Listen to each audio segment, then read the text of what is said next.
I will admit yesterday I wasn't feeling very well, so we're doing this thing today, and what a better pick-me-up, right? Tiramisu, let's do it.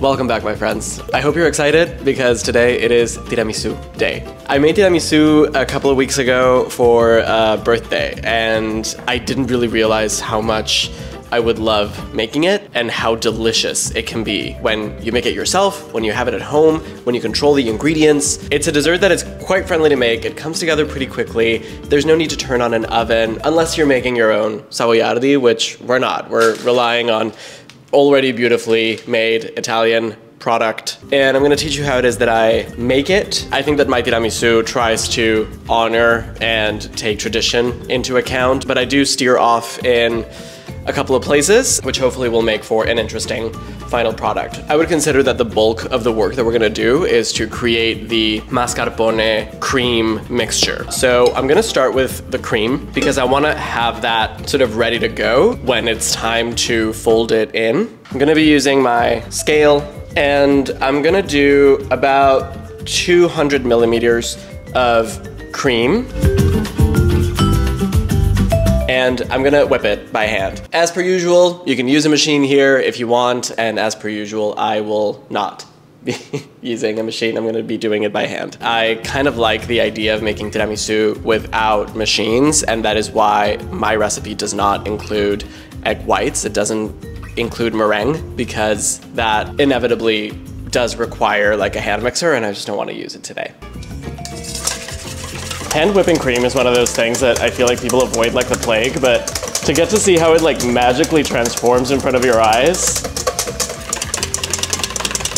This is a great task for children, by the way. If you want to delegate, I feel like they get frustrated and then you tell them to continue and then they see how it transforms and it's like magical. I think it's magical. I am the child. Ooh. I should be wearing an apron, as per usual.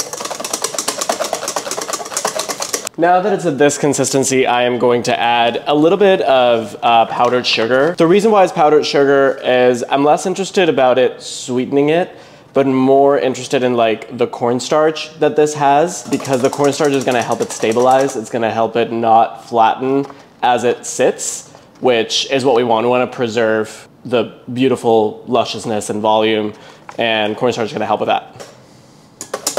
If I separate the whisk from the bowl and I tilt it back up, the peak stands by itself. That's what we want. I'm gonna stop here, set it aside, and now I'm going to clean my whisk, or you know, do this. Just washing it with hot water. And now that we have our cream, we can focus on our custard. For the custard, I'm going to be using like a small pot, which I don't know where it is. Where did I leave my... Oh, it's right here. Wow, sorry. Anyway, here I'm going to be adding just some water, maybe like 3 inches of water or so. And then my custard, I am actually going to be doing it on a bowl and placing it on top. So this is what's called a double boiler. What it allows is for the heat to not be direct. So I'm gonna be putting my egg yolks here. It allows for the source of the heat to not be directly in touch with the egg yolks, and it prevents them from cooking or scrambling. We're gonna do 4 egg yolks, and we're gonna whisk and whisk and whisk on top of the heat. The sugar is gonna start dissolving. The heat is going to change the eggs, not cook them. I'm reluctant to say that it's gonna cook them, but it is going to change them chemically. And everything is gonna thicken quite a bit. Grab yourself another bowl to discard your egg whites. I keep my egg whites actually for eggs in the morning. Like I don't usually do egg white omelets or anything, but I will do scrambled eggs. And if I have extra whites, I'll just add it to my scramble and it's all good. Scrambled eggs are honestly like my favorite part of the morning. I mean that and coffee, which is why I love tiramisu so much. I also know that some people prefer to use the shells to separate their eggs. We'll never understand those people. The shell is sharp. You're just increasing the chances of, you know, puncturing the yolk. I don't get it. I also get that some people are grossed out by handling eggs, I suppose. Grow up. So after I have my egg yolks here, I'm going to be adding 60 grams of granulated sugar.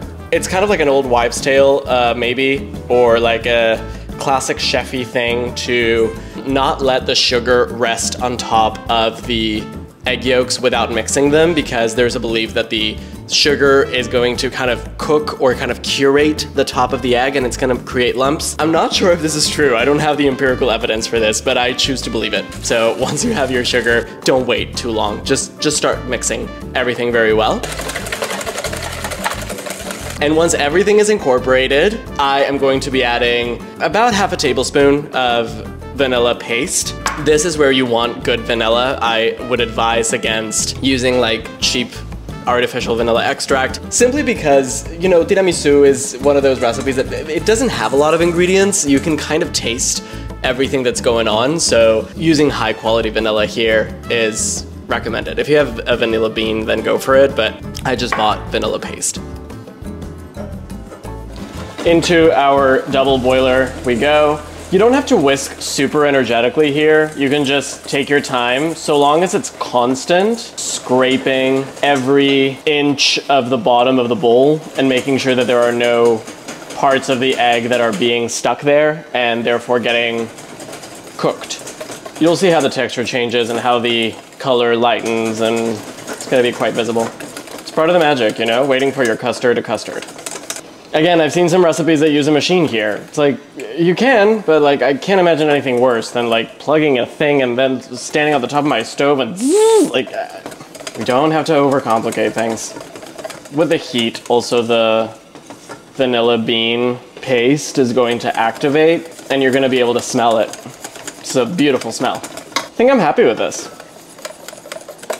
Starting to get some very light ribboning, which I can see the trail of the custard as it sits on itself. It stays, solidifying a little bit. Turn it off. We're done with our stovetop. We're done with heat. We're done.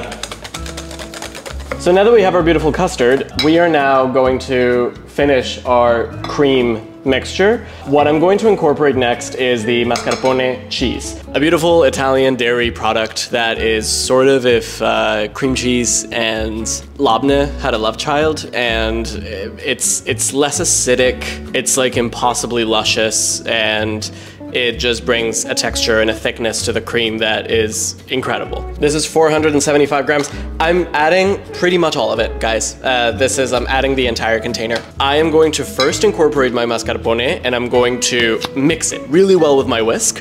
Energetically, there's no need to like be shy here. The mascarpone and the custard can take a lot of action here.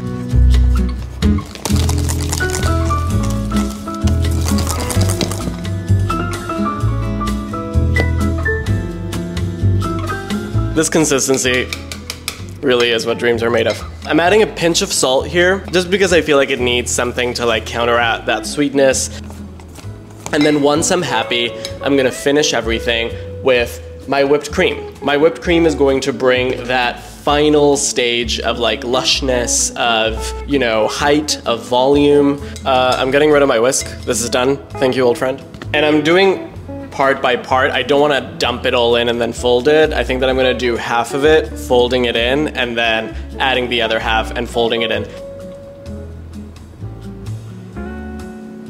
Basically, we are trying to disturb it as less as possible so that we conserve that volume and that height.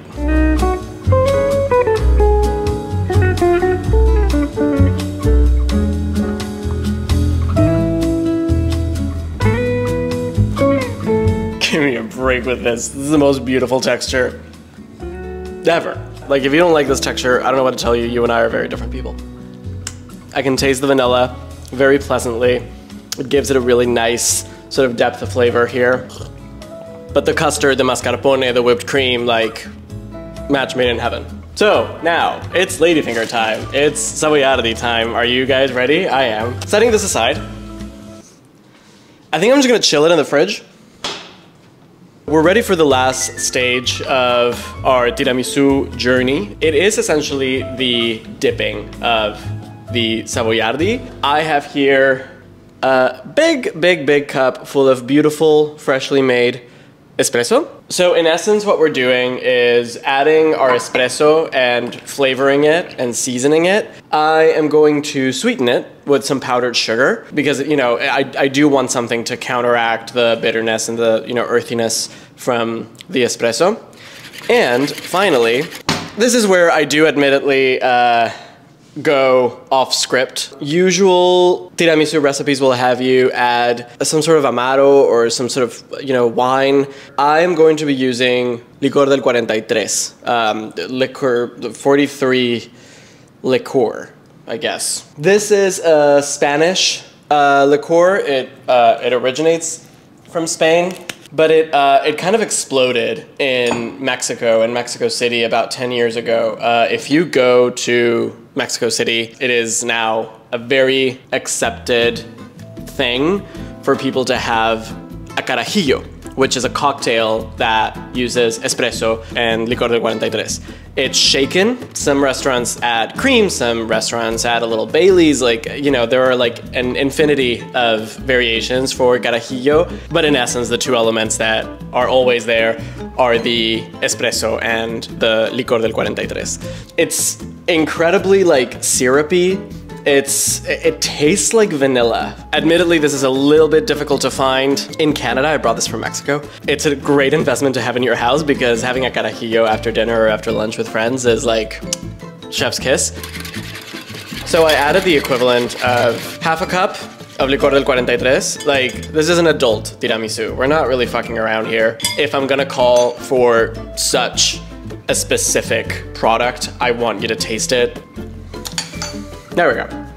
It tastes like a carajillo. I mean, it tastes like a warm carajillo, but it's delicious. So now that we have our mixture, we are ready to dip in our Savoiardi.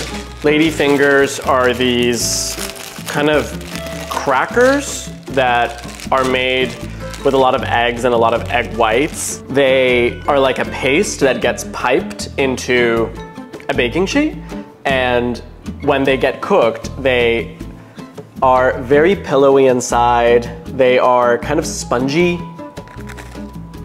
They're kind of crunchy on the outside, but on the inside, they remain a little bit soft. I can't in good conscience give you a subpar recipe that is gonna take you 2 hours more, and probably you won't end up with a product that is that well made, and it can make or break your tiramisu. So just set aside some time to really find really good quality ladyfingers. We're gonna dip them in espresso, turn them, and they're gonna live there for like no longer than 2 seconds, because I do want the very interior of the cracker to almost be dry. Like, that is how I like my tiramisu. I like that there are layers in texture, and then we are layering them in our dish.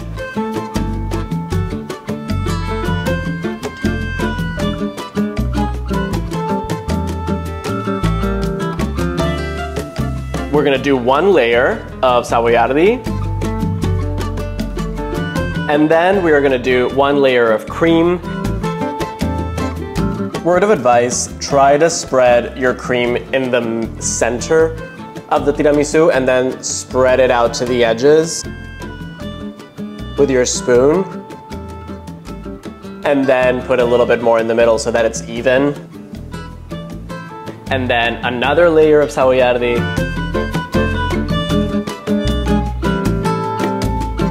And then one final layer of cream. And don't worry about going all the way to the edges and keeping it completely covered. This isn't frosting. That's not what we're doing here. I'm gonna get hyper, and I'm gonna get a buzz. Love it. On top, I'm going to add some cocoa powder. We really need something that is kind of earthy, that is a little bit bitter, that will complement the espresso. There's already a lot of sugar here, and the licor del 43 is sweet. So the bitterness of the chocolate is gonna balance everything out. At the very end, I am doing some shards of actual dark chocolate. You don't have to do this. This is completely optional, but I like, you know, a little bit of texture. But again, I am using bitter chocolate.